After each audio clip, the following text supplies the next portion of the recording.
welcome back to another episode of Day Dot Sports. Not here to cover the X and O's, just the show and goes. My name is Chris. Plenty of rugby league chat to get through this week. Couple of little news items and, of course, tips and predictions. So make sure you do get around all the social media. Give it a follow, particularly on the Instagram and the TikTok. Hit that Trbojevic button. Like this video. It goes a long way to support the channel and grow Day Dot Sports, which we'd love to see. I was going to start off going, I suppose, Friday, Saturday, Sunday, but I have just had the itch to be talking about Sunday after we've seen probably one of the greatest games of rugby league, if not only finals, but maybe game ever, honestly, on the Sunday with the Broncos beating the Canberra Raiders. Look, I literally went through, I think, just about every emotion you could possibly go through during that game. Now, there's been a few times that the Broncos have done that to me throughout the season, but this one was just like, it almost, for me, was more stressful than the 2023 grand final in a way. It was just, I think that one, we're ahead, and this was just the comeback of all comebacks. Yeah, I don't even know where to start. Like, it started off, obviously we got over quickly. Tony Staggs coming off his edge was just a thing of beauty. I was like, it just happened so quickly. I was like, what is Tony doing there in the middle? And I don't hate that at all. And I kind of hope that we do kind of utilize that, obviously moving forward. But in this final series, like, he is so big and destructive. Like, it's ridiculous what he's able to do. Safe to say Ethan Strange got a good taste of it. I think Tony Staggs run him over about 3 times. How he didn't get sent for a HI during one of those, I have no idea. Particularly, I think there was one in the first half. Like, Blake was dazed and confused on the floor for a little bit, but they went on with it. But yeah, Reece putting him over there, obviously. But then, Raiders, they're just such a physical, fucking mental team to play against. I was excited going into it just because the matchups, like, if you look at the forward packs, we kind of, I'd say, match up. Backlines, I kind of gave the edge to us, and that's pretty much what we saw for this game. But fuck, Ashley Klein actually blew the whistle about 1 billion times. And I think those just set after set after set for the Canberra Raiders just took the gas out of us. It was such a fast game. Ball was in play for a long period. It was dry, fast track, this, that, and everything else. And you're just like, Christ. There was just so many times the boys just looked out on their feet, just defending after, like, set after set. And it was just, full hectic for that. And it looked cooked there for a little bit. There was a period of time, I didn't lose hope, but it wasn't looking good. I was kind of like mentally preparing myself for the Sharks next week, and that was going to be that. We'll get into kind of the drama of it all and everything like that, but this whole carry on of the Reece Walsh situation, it's like, I can kind of understand it from people's perspective, but I feel like, and don't get me wrong, I am definitely going to be as biased as they come towards my Broncos, but if you call that a headbutt, I don't know. Like, did he lead with his head? Maybe a little bit, but the bloke's not full blown, doing one of these ones. And I think it was Michael Chamis when he posted about Reece only getting a fine for it. He's like, well, Raiders, Morgan Smithies in round whatever it was, throwing fucking flying headbutts towards Tigers players, and all he got was a fine anyway. So it's kind of like, well, you got to kind of treat him the same in this case. But people are honestly acting like Reece Walsh is Zinedine Zidane and actually like full blown headbutted him straight in the chest and knocked a bloke out or whatever. Like, I think we all know that Huddy Young, big boy back rower, might have been able to pick up an Oscar award for the bloody dive and the acting that he had. Like, all played to him. The only thing that I kind of like don't really agree, one, it's a piss poor fucking headbutt. Like, get off it. Like, bloke was basically rubbing his face in Huddy Young's, and Huddy's taken he's been shot. A sniper is somewhere there at GIO Stadium and has just struck him down. But I got confused during that play though. Like, Reece was just like, okay, he's going to get sent. That's fucking shit. But then for Huddy to get sent as well, that didn't really make a whole lot of sense for me. I was kind of like, oh, bit harsh there. And the thing was like, oh, like, you shouldn't have like stirred him up pretty much. It's like, oh, bit soft there. So I don't agree with that. And then the other part of that did confuse me was us getting the penalty. Like, I'll take it, don't get me wrong, but probably should have been for the Raiders, considering Reece is headbutting people and all that. And then you got Paddy Carrigan trying to get the troops up, trying to get them fucking going forward, shoots out of the line. head clash, like tries to murder Morgan Smithies essentially, gets it wrong, which, you know, unfortunately does happen when you fly out of the line like that. If that was like any other bloke, like, don't mean to do a little drive-by on Morgan Smithies, but he's got a whole lot of the dude from the Goonies about him, that head on his shoulders, or a little bit of a Shrek head. Like, I think you could just about hit that thing with a baseball bat and not too much would happen. Like, he is literally as tough as nails, gets up. Apparently he doesn't wear a mouth guard either, which whenever I see any of those like clashes to the mouth, I'm like, oh, Christ, please wear a mouth guard. But Paddy goes off. And it's like, whew, we've got a fucking bit of points to do. You got KO Weeks doing freaky things. He is like exceptionally fast. Every single time he touches the ball, it's scary. Like somebody, I don't care how you get him, please just tackle the bloke. But Reece and Paddy, obviously, they're in the bin. And when they come back, or about to come back, I'm looking at the clock. There's 20, 15 or so minutes. And I'm like, it is a fair bit of time when you're playing a team like the Broncos. You know, we've done it so many times, and it is, I've said it before, like shades of 2023, where we just needed that 15, 20 minutes, and we'll put 3, 4, 5 tries even on during that period of time. So I don't know. They don't.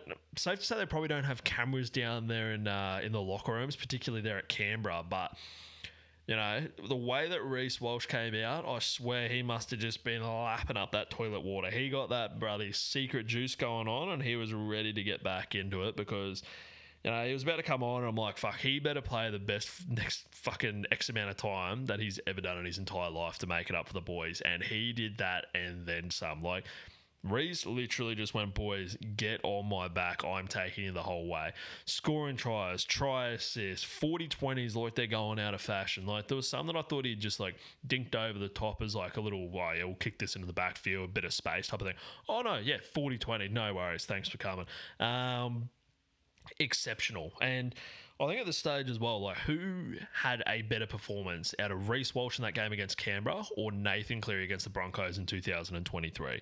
Because they are just some single-man, one-man army sort of performances that, like, the comebacks are just ridiculous. Like, I see them very similar.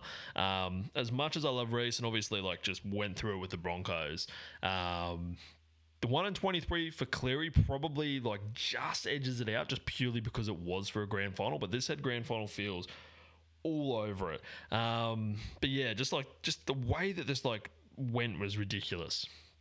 And for us to get so close, you know, in regulation time, essentially 2 points away, Reece has gone for that field goal attempt. You got poor Zachy Hoskins that's come through, and I thought that was done. Like, the whistle's gone, that's it. And then I see Reece on the ground, I'm like, I just knew straight away. I was like, he's got his leg here. He's got his leg. Sure enough, replay goes through and he gets the leg, and people go, oh, well, you know, it's a bit soft, this, that, and everything else with it. But at what point do you penalise it then? Like, they've been very consistent about it the entire year. You know, we saw the horrific accident that happened with Lockie Ilias a couple seasons ago where he broke his leg. It's like, okay, well, do you only blow the penalty once he breaks his leg? Do you only blow it once he's so injured he can't go on? Like, what thing do you put a line in the sand? So, you know, you can look at that however way you want, but that's the rules. Like, that just is what it is. One thing I didn't realise, though, is they actually take the shot. I would have thought they would have taken the shot from either where he kicked it or where the ball landed, but I suppose from the charge down, it's a little bit hard. So the shot in front was a little bit scary. I was going to my girlfriend, I was watching with her, and I'm like, oh, I literally don't even want to watch this. Like, I felt sick. I was having dramas watching this game. I could not sit still. Even kicking it in front, though, she's like, nah, there's no chance he doesn't miss this. And I'm like, don't even say that. We've all seen Kieran Fogarty and other people like that. Not Kieran Fogarty, Kieran Foran, not Fogarty, sorry. Have some all-time misses. So obviously that all happens. And then what else we got kind of going on in that game? So we're going to the extra time, tug of war, no one's able to get it done. Reece hits another field goal attempt. I'm pretty sure this was in the extra time. That thing was up there for so long. Like, I felt like it was up there for an eternity. And then to hit the fucking crossbar is just ridiculous. Like, it came within a bee's dick of flying over that. That's how far he kicked that ball and how close he got. And there was a couple times, like, Fogarty sprayed a few, just no good opportunities. I thought they had us for numbers down that left side that they went right at the end. Like, I thought that was it. I was like, this is has got to be it. They were in a perfect field position to slot it. They've gone out wide. Dean Mariner shooting up off the line. Like, it just happened so quickly. It was a weird camera angle. And then all of a sudden, Dino's got the fucking ball, and you're like, holy shit. He has just saved this for all of us. And then comes man of the hour. Like, we've had Reece play his magic. We've had Dino do this. We're in the golden point. Oh, actually, before I get onto that, Payne Haas is not human. That dude, it might be the toughest bloke in Australia. He went off a little bit early. Wasn't like massive signs of injury. And then obviously his ankle got rolled or landed on a foot or whatever it was in a tackle.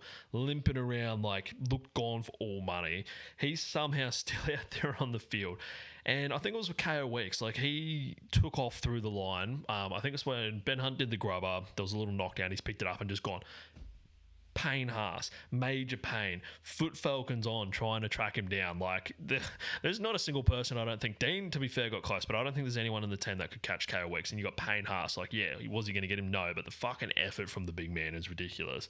And, he goes off with 10 minutes or so to go, or whatever it was, and you think, yeah, like, unreal performance. Commentators like, he's back on the fucking bike. He's back on the bike. And out he came. So just, hats off to the bloke. And it seems like he is going to be good to go. A couple of weeks rest up, needle the shit out of it, wrap it up, do whatever you need to do, Payno, to get back out there. But, just absolutely ridiculous from him. But... And then, out of all people, the ball lands in Dozer's hands, and he just goes, yeah, righto, I'll have a crack. And I think it's only like the second one he's got. He's hit this thing again. It's gone up and up and up. And I didn't even realise that it even hit the uprights as well and went in. But just the reaction of him, just no expression, and then just... with all the boys around him, like, I think I just about leapt through the ceiling, like, just unreal moment. And we are right in the middle of the Ben Hunt redemption arc at the moment. Was it his best game? I'm sure he's probably going to be one of the first to put his hand up and say probably not, but fuck, ice in that, just next level sort of stuff. And I do feel a little bit bad for Canberra. Like, they thought they won that game, probably 2, 3, 4, 5. They thought that was done. That was easy. Sweet. Boys, we're getting a week off. But Dozer had other plans and cut into the box. The reaction from Madge Maguire, framed that, put it up in the Louvre, because that shit was just ridiculous. Just screaming up there in the coach's box. I've got so much time for it. The passion that man has. But, like, honestly, it has taken since Sunday night for me, I think, to, like, come back down. These last 2 days at work just haven't lived up to the expectations at all, because I think I just about used all my serotonin watching that game. Like, I don't have words for it. It's just ridiculous. GG Canberra, I do. They're a fucking tough team, and any other time would be going for them. So, really unfortunate there, and hopefully we do see them in the grand final. But in saying that, I kind of hope I don't, because I don't want them to fucking come out all guns blazing. Now, the only shitty stuff, though, the only dampener on all this yesterday was, the boys go off, get their scans done, get their x-rays. Fucking Brendy being gone sucks as well. Like, the bloke just cannot get a break. Paddy's obviously suspended. He's taken the early play, so he gets 1 week, which I think's not the, like, shit that it's happened, sure, but it is what it is. Back the boys to obviously win whoever wins this weekend out of the Bulldogs and Penrith. But the dude's, like, had a hectic, busy season. So, honestly, a couple of weeks off for the fella might not be the worst thing in the world. Like, obviously, he'd want to be out there for the boys, but fuck, if we make that grand final and you've got a rested up Paddy Carrigan that can just come out and fucking tear for one more game of the year, watch out, honestly. But yeah, the real blow, though, is obviously Billy Walters. Like, I feel so bad for Billy Walters. He has had just a ridiculous season. He has silenced all doubters, all people saying he's a nepo baby, he's only there because of his dad. Nah. The difference, as Dobbo puts him, has just killed it. So I was shattered to see that he has damaged his ACL. But part of that, I'm holding on to hope for dear life, and maybe I'm just delusional and just hoping, because fuck, if we go the whole way and Billy's not a part of that team, like, I don't know, you got to get him in there somehow. So apparently he's working with the physios. It doesn't seem like it's a full-blown rupture or a tear or whatever at this stage. So,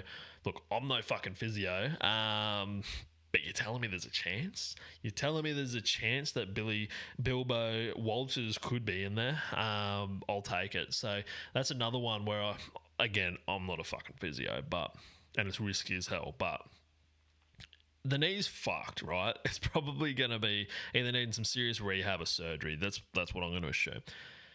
Do we rest him for the prelim? We make the grand final. We give him a million injections, strap the fuck out of it, and just go, Billy, we know it's fucked.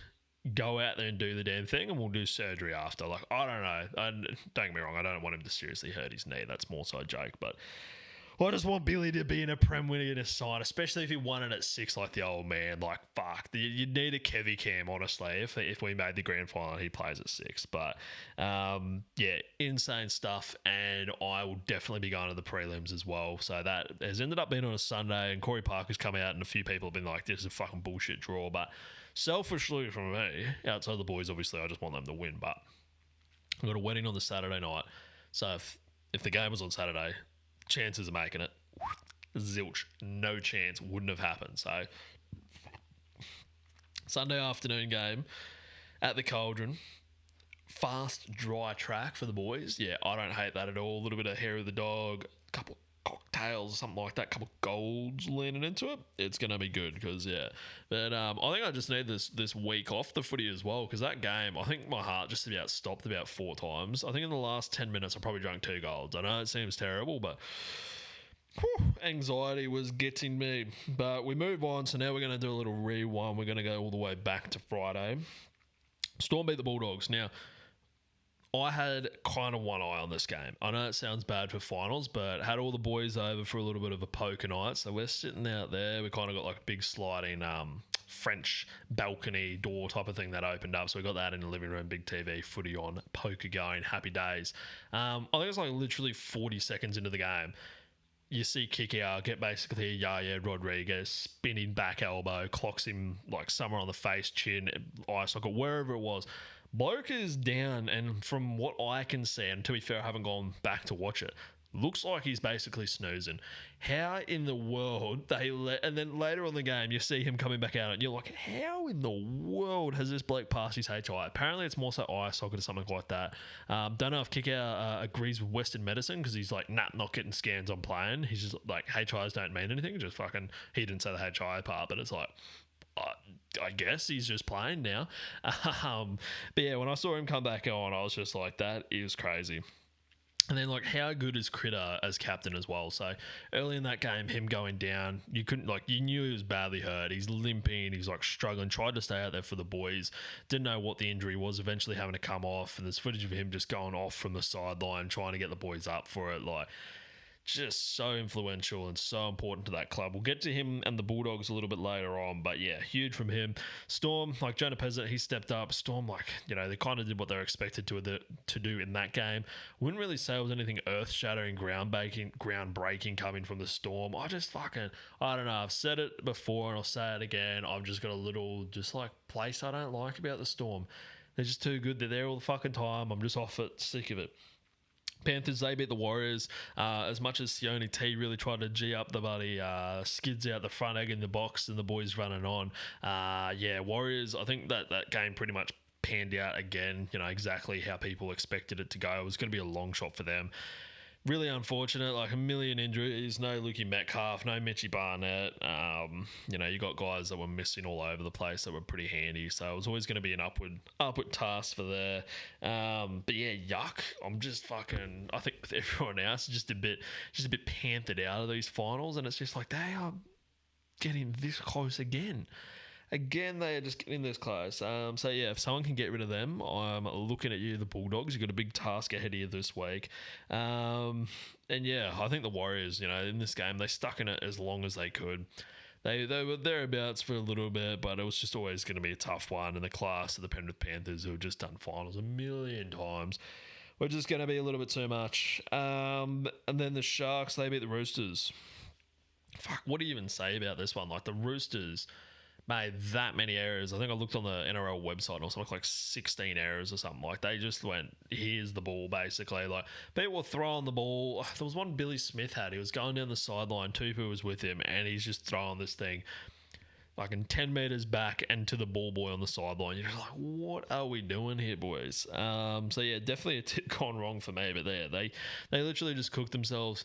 Ronaldo Militalo, he fucking took it so personal, that battle between him and Mark Nwangi Tawase. Like, you know, people have been just frothing Marky Mark, and rightfully so. He was the RLPA, I think, Player of the Year. Like, he's done incredible stuff. And Militalo's like, I think you're forgetting who was doing this aerial stuff first. Like, you know, put some respect on my name, I think was the way that Militalo looked at it. And, you know, all week, I think he just, you know, if you've ever watched like the Michael Jordan documentary, this may be a little bit more based in reality, but you know, he'd fucking like make up grudges and this and that, and to get himself in the right mind frame. And it's almost like, to an extent, that's what Ronaldo done, either intentionally or not, but got himself up for that game and absolutely killed it. Gave Marky Mark an absolute spray, and was just, bloke was on fire. There was nothing he couldn't bloody do that night.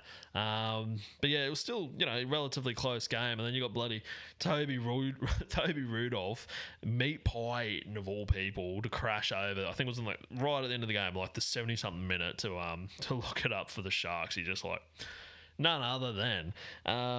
So yeah, my Sharks mate, shout out to you, Chloe. She was definitely stoked for old Toby Pudolph to go over. But no, so that's our finals footy though for week 1, and what a week it was. But God, they really saved the main event for last. That Broncos Canberra game just eclipsed everything that happened that weekend. So now obviously Storm go through the prelim. We got Broncos through the prelim. Sharkies play the Raiders, and then we've got Bulldogs, Penrith Panthers. So we're going to jump into those games. But before that, a little bit of spicy news, a little something hot off the press. I suppose it's not so hot now, but Danny Wilder coming out and just dropping some absolute hot articles saying that Tommy Turbo, could actually be off to the Super League next year, off to England, off to France, wherever he might potentially go.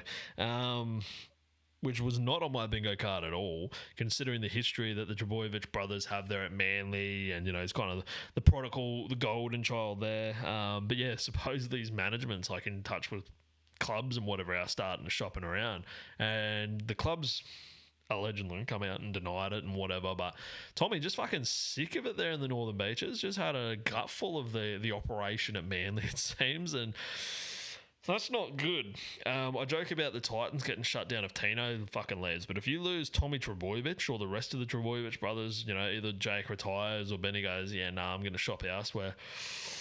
Fuck, do you shut that down too, honestly? You know, one thing that came to mind was, could you see Tommy being a Bronco in the future?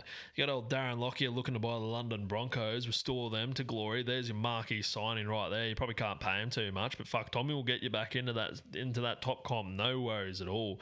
But no, maybe you should go to Catalans, kick his feet up in France, relax a little bit, get big coin, win fucking 4 comps, 19 Ironmans, do whatever you want, Tommy. But yeah, safe to say he's kind of come out and he's like, no chance I'm playing for another NRL team. So, but at the same time, those WA Bears, they might be licking their lips going, I'll take a little bit of Tommy, bruh. Don't mind if I do. Fullback, thank you very much for coming. Yeah, we'll throw some big coin at you to come over here. Trade the fucking Northern Beaches in New South Wales. They're in Sydney. Come over to WA. We got whale sharks and quokkas, bruh. Could be a little bit for Tommy. So, yeah, it'll be very interesting to see, because I'm not too sure. I think it might be open market for him come November 1. So always love that little transfer window season, I suppose you could almost call it, where all the offers and all that. So we're going to see some bombshells, and that could be one of them. Tommy signed to the Catalans, so who knows. Then we roll through to, of course, week 2 of the finals, the 2 games this weekend. Nice little essentially bye for the Broncos and Storm, so they don't mind if they do. Saturday night, Raiders versus the Sharkies at GIO Stadium in Canberra again, mind you. I would hate to be the Sharks. I would fucking hate to be the Sharks. To be fair, they do look pretty solid, playing some pretty good footy, but after what has just happened, the whole world of NRL focusing on this game and the way that it ended and just everything that transpired, like, they're going to be so up for this game, and I just hope they can get up after the disappointment. But I think if anyone can get them up, it's going to be Sticky, it's going to be Joey Tarpanay. Get the fucking boys. We're going to flog this shit out of the Sharks, put them in their place, not leave it to chance, no BS, not looking to fade. Like, Sticky's going to have them up like you would not believe. It is a huge battle in the middle in this game as well. Like, really, really fun stuff. You got Adam Fanua Blake, Toby Rudolph, Joey Tarpanay, and Big Papa just going at it. And I honestly think Big Papa and Joey Tarpanay, they might be the scariest two forwards in the comp at the moment. Like, Broncos obviously have Payne Haas, Paddy, and whatever else, but that Canberra forward pack might even trump them. Like, you got Big Papa screaming out of the line, flat line of blokes. You're not going to want to take a hit up. You're going to say, yeah, nah, fucking, I'll pass the ball that way. I don't actually want none of that smoke. You got a little bit of a choke off though, not gonna lie. Probably the two of the most unclutch players of all time going up against each other here, and I say that with respect on both of these boys' name. They're both very good players, but you know, when the lights are the brightest, when push comes to shove, when their teams need them most, they're not nowhere to be seen, but they're definitely not slotting the fucking goals or the field goals that you need. You got Fogarty versus Hines, and if this really does come down to golden point, or you know, right down to it's drawn up, you know, just before end of play, fucking would hate to see a field goal competition between these two, because we might be there for a while. So yeah, we'll see, but I think they're going to right a lot of wrongs. Sharks, though, like I said, they have been looking pretty hot, but I'm going to go with the Raiders 1-12 in this one. I'm going to go with Huddy Young to score any time. He was, and I'm sorry that I didn't really talk too much about the Raiders players. Like, I got enough on my plate just chatting about my Broncos, or else this is going to end up being 4,000 years long. But Huddy Young was a fucking menace. And I didn't even talk about Katoni State. Well, not as much about Katoni State, but Huddy Young was just an absolute menace. Blake's putting in grubbers. He's scoring tries. He's terrorising poor Dozer. Like, if he plays anything like that and just runs at Nicho Hines and just fucking puts in the work, like, watch out, because yeah, he's in some great form. But nah, Sticky's going to be down there on the sideline chewing a hole in his jaw, and yeah, I can see them righting the wrongs. I can see Kale Weeks really causing some problems as well. But and that edge that the Broncos just attacked over and over and over, you watch them fucking tighten that shit up big time. But I guess we'll see. But I do want the milk to go well, and you know, fucking safe to say everyone knows that I'm not the biggest fan of the Sharks anyway. So look, here we are. Sunday Arvo, this one. Bulldogs versus the Panthers. This one is going to be huge. I don't know yet. I'm assuming it's probably going to be sold out. The Doggies fans are going to be fucking up and at it for this game. I want to see Winston Neville get that bloke on a lead. You know that one that, like, you know, he has the hectic hair and he's like barking like a dog and has fangs? Yeah, I want to see that. I want to see him and Hectic Fred walking him into the grounds, and that's how they enter with drums behind him. That would be the most hectic way to do it. But yeah, it's going to be absolutely huge. The fucking... It's going to be tough for the Doggies, though. So many people are going to be riding them off. They're big underdogs, you know, whatever else. They've lost so many people, but at the same time, there's some changes. Critter has been named in the reserves. If he does a Payne Haas, gets needled, wrapped, whatever he needs to get out there, and somehow, miraculously, when it seems like his season's over, get out there for the boys, that could push them just by itself. And then you got Viliami Kikau, again, somehow named in the starting side, where you're like, mate, were you not like literally dead fucking a week ago? And even though I'm pretty sure the week before, like, no more hits to the head, Kikau. Come on. But, yeah, no, it's going to be interesting there. But I'm going to go with the Doggies 1-12. I got a feeling about this. I don't know, the big underdog story. The Doggies might just have them right where they want them. It's always going to be a tough one up against Penrith Panthers. Like, they've been through the finals so many times, but we're all sick of it. Doggies, come save us. And, you know, secretly, I'd probably prefer to play the Bulldogs in the final than the Penrith Panthers. Look, either one of those teams can get the smoke. That's no worries at all. But one thing I love in this game, though, the Doggies are bringing Sexy back in this game. He's there at 7, Galvin in at 6. Mwah, chef's kiss. That is beautiful. I think Galvin is much better 6. Burton back into the centres, and Sexy, like, Blake literally came on for like 30 seconds last week and scored a try. They just look such a better team with him at 7. And I think, honestly, they would have fucking finished so much better this season if they had stuck with it. So, yeah, I don't know. I'm just getting a feeling about this one. Like, Penrith Panthers, like, yes, scary team to play in the finals, but they've looked beatable. They're not this like invincible world beating team, maybe compared to some of the other seasons. Like, yes, it's going to be a tough task, but home field advantage, Sexy Sexton coming back in. I'm going to go Burton to score any time because honestly, I think he's better in the centres than he is anywhere else. Take that how you will. Just chuck on the ball every now and again. Here's a Burton bomb. Go for your life. Yeah, I'd love to see them get it done. Again, gonna be tough. Depends how Nathan Cleary's going. You might go, well, Kikau, your head's already banged up. Wipe this motherfucker out, and then we can get you off the field. So I know that's not the most sportsman way to put it, but it's an option. So yeah, do what you want there, but that's pretty much me for today. Again, make sure you like, subscribe, and let me know in the comments who you think's going to win. Get around all the socials because plenty of posting is going to be happening over there. Up the doggies, I suppose. So yeah, have a good one.